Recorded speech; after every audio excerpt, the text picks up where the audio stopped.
Fatime Sokoli 1948-1987, e njohur si Bilbili i këngës shqipe, ishte një prej këngëtareve më të shuara të muzikës popullore shqiptare, e lindur në Bajramcur, Tropoj, në veriun e Shqipërisë.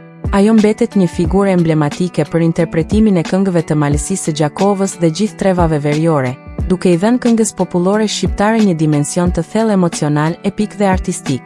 Jeta e shkurtër, por me jehon të përjetshme. E lindur më 1948, ajo u dallua për talentin e saj që në moshë të re, me një zë të rrallë, të fuqishëm dhe emocional, u bë shumë shpejt zëri përfaqësues i këngës epike e lirike të veriut. Ka interpretuar kryesisht këngë popullore të trashëgimisë gojore shqiptare, me tekst të veçantë në motivet e dashurisë, dhembjes, burrërisë dhe trimërisë. Vdiq tragjikisht më 1987, në moshë të re, duke lënë pas një trashëgimi të vyrë artistike. Fatime Sokoli është cilësuar si ambasadore e shpirtit shqiptar, sepse ruajti dhe përcolli thelbin e traditës shqiptare përmes zërit të saj.